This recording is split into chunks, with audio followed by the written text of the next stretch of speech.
帶大家睇下我喺聖彼得堡嘅酒店啦。呢間酒店就350蚊一晚，都幾靚㗎。有呢個雙人床，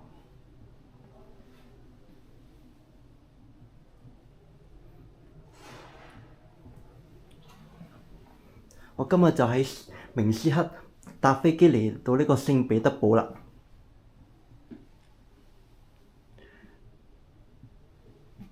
睇個廁所，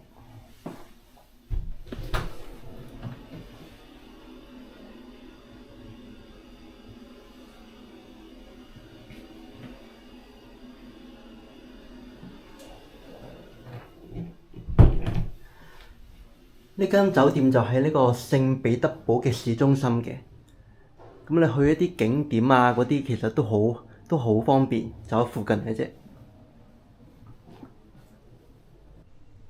呢啲就係我喺白俄羅斯用剩嘅錢啦。Hello，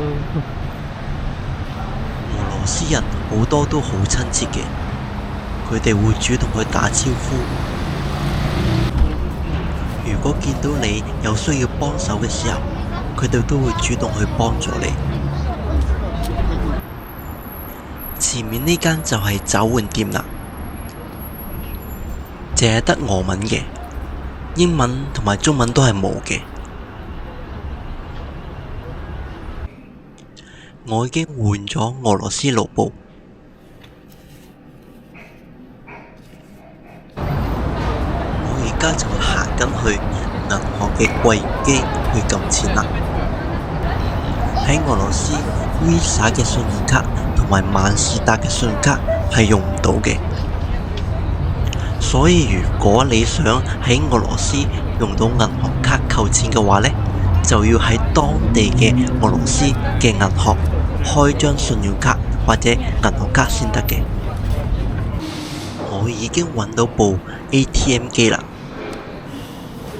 我就係用中國銀行卡嚟到去攞錢嘅。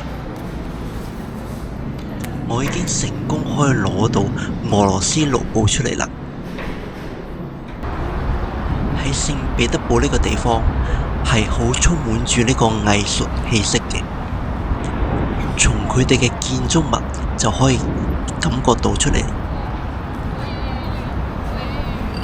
喺俄羅斯，佢哋通常都係寫俄文嘅，無論喺餐廳或者啲建築物啊，都係寫俄文多嘅，就好少有英文出現。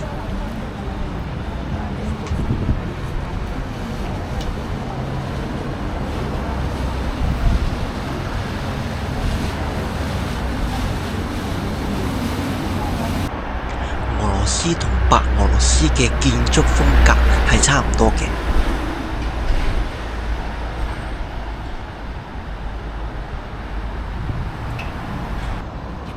呢度就係哈山大教堂，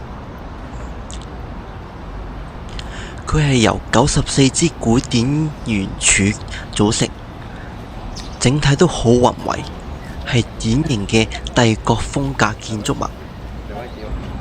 前面就有人喺度噴畫啦。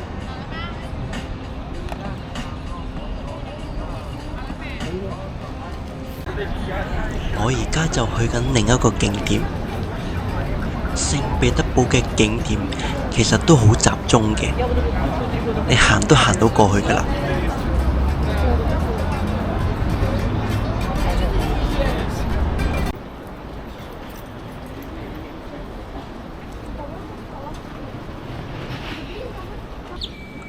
喺我前面呢個呢，就係救世主滴血大教堂，係聖彼得堡地標性嘅東正教堂。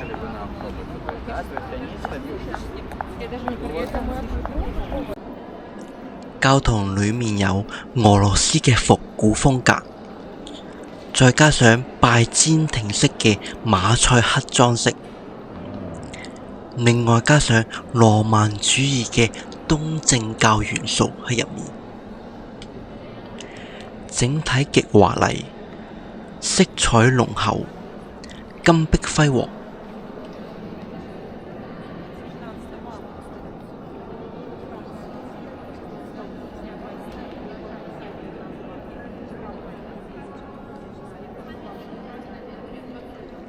喺頂部充滿住聖經場景。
下一集就嚟到冬宮博物館。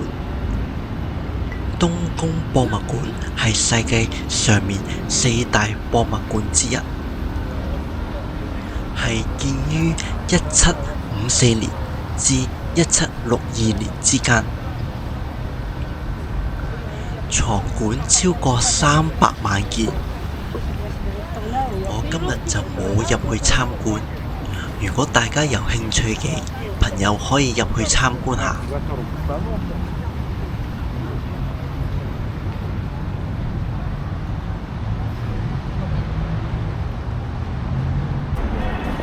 我喺俄羅斯旅遊期間，我感受到俄羅斯人係好主動去幫助一啲嘅外國嘅遊客嘅，同時我都感受到俄羅斯人係一個比較團結嘅國家嚟嘅。如果有人需要幫助嘅時候，佢哋都會主動去伸出援手去幫助。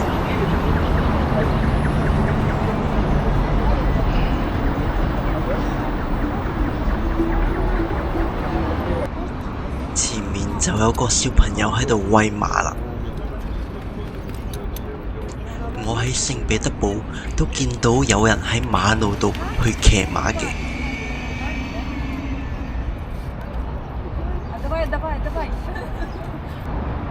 我而家就嚟到聖以撒主教座堂，係聖彼得堡最大嘅東正教堂，亦都係世界上4大教堂之一，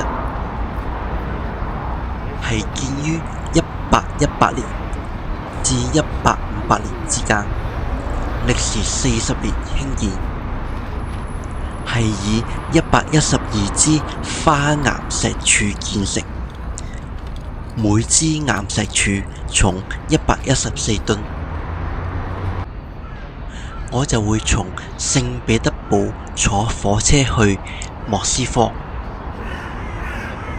我自己都幾鍾意聖彼得堡呢個城市，因為呢個城市俾我嘅感覺就係好適宜喺度居住。